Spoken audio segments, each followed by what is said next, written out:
Salut chers amis en Jésus-Christ. Bienvenue à notre partage pour le jeudi de la deuxième semaine de l'Avent. L'Église nous propose la prophétie d'Isaïe chapitre 41 verset 13 à 20 et l'Évangile selon Saint Matthieu chapitre 11 verset 11 à 15 que nous allons lire.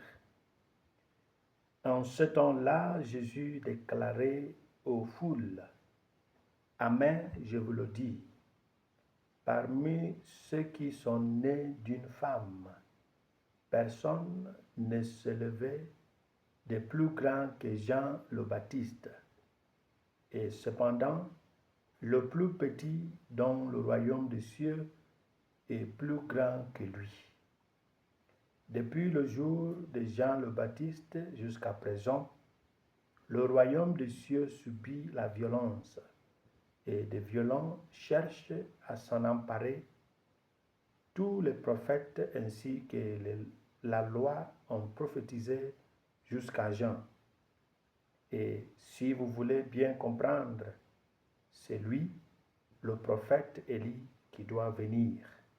C'est lui qui a des oreilles, qui l'entendent. Cette lecture évangélique présente plusieurs choses.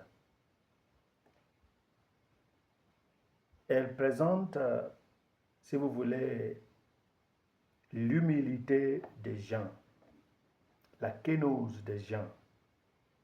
C'est lui qui parle de Jésus qui vient. En parlant de son humilité, on parle aussi de son importance, avoir les yeux fixés sur l'objectif. Et c'est pourquoi on commence par dire que parmi ceux qui sont nés d'une femme, personne ne s'est levé de plus grand que Jean le Baptiste. C'est lui qui sait se placer là où il doit être. Il serait impossible de réussir sans se reconnaître sa place et sans se mettre à sa place. En particulier, lorsqu'il s'agit d'une chose spirituelle, d'une chose du royaume. Autrement dit, lorsque nous plaçons l'orgueil, la vie hautaine, au devant ou devant tout ce que nous faisons, c'est la chute qui commence. Jean sait se limiter. Il sait se placer là où il doit être. Et c'est pourquoi il est le plus grand des hommes nés d'une femme. Mais qui est celui-là qui est le plus petit du royaume? Le plus petit du royaume, c'est celui qui a déjà atteint la félicité céleste. Bien qu'il soit le plus grand, au stade où Jésus, au moment où Jésus parlait, les gens étaient vivants. Donc, il ne pouvait pas être le plus grand sur terre, ainsi que le plus grand dans le monde d'au-delà. Donc, cela nous invite à imiter. Si vous constatez, au début de cette période, nous avons placé deux images, Jean-Baptiste et la Bienheureuse Vierge Marie, comme les icônes de valeur, d'émulation, d'imitation que l'Église nous donne durant cette période, pour qu'on puisse bien nous concentrer avec les yeux fixés sur le but du temps. Jean n'a pas mérité cette place en se croisant le bras. Jésus poursuit. Il dit que depuis le temps de Jean-Baptiste jusqu'au présent, jusqu'à présent, le royaume des cieux subit la violence et de violence cherchent à s'en emparer. Jean a contrarié le système de son temps et cela lui a coûté sa vie. Cette violence qui se place contre le royaume et la violence physique, ainsi que la violence du monde d'au-delà, le monde mystique, qui cherche à supprimer le message central du royaume. Et Jean l'a compris. Il a commencé à dire au roi Hérode que ce que tu as fait en prenant la femme de ton frère Philippe, Hérodias, n'est pas une bonne chose. Il s'est placé face au système impie de son temps.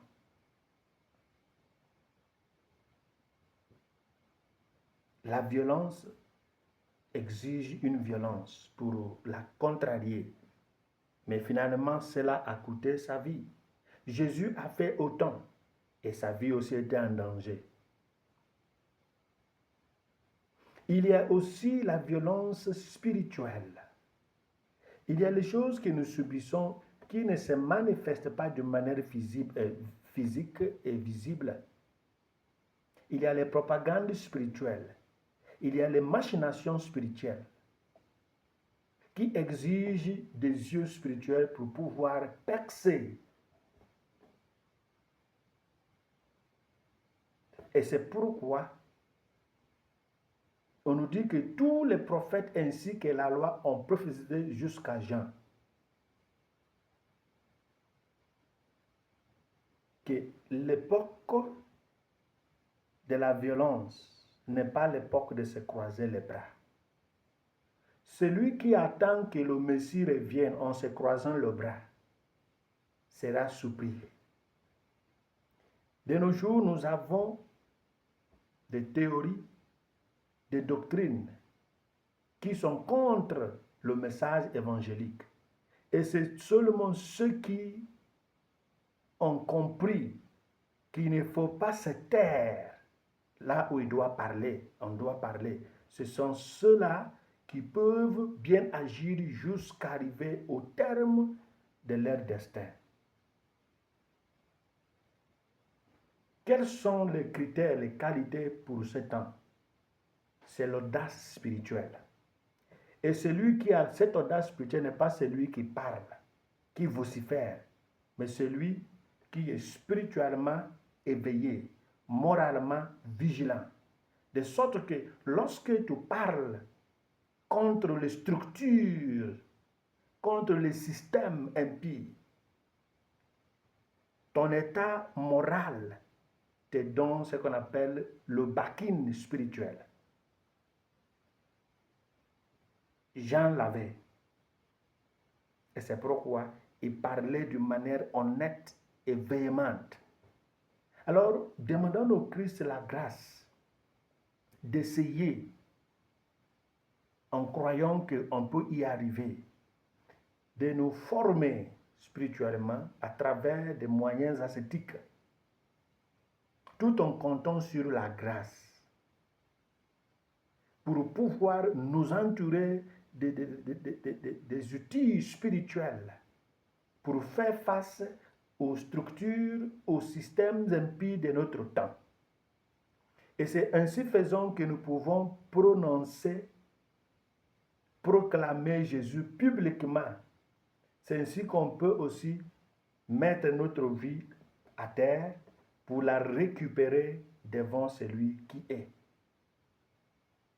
C'est ainsi faisant que nous pouvons dire que nous sommes prêts à accueillir celui qui vient, que nous sommes prêts à célébrer sa naissance sur terre.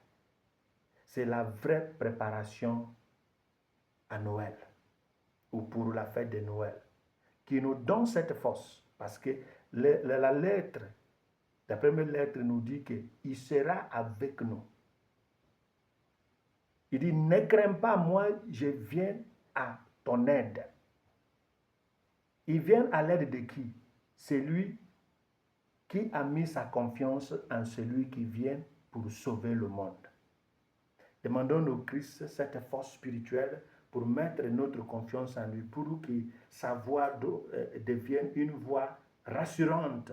Et lorsque celui qui a mis sa confiance au Seigneur entend la voix du Seigneur, il sera rassuré. que c'est la voix de mon bien-aimé qui parle, parce que je reconnais sa voix. Je ne reconnais pas sa voix lorsqu'il s'agit de demandes de faveur. Je reconnais sa voix lorsqu'il s'agit de lui obéir. Et lorsqu'il s'agit une aide de lui, qui vient de lui, je peux aussi reconnaître ça parce que j'ai fait confiance à cette voix, j'ai obéi à cette voix. Donc, lorsqu'il s'agit de moments d'épreuve, je peux aussi faire allusion, faire recours à la voix que j'obéis, à qui j'obéis. Qui nous donne cette grâce et qui nous protège le Père, le Fils et le Saint-Esprit. Amen.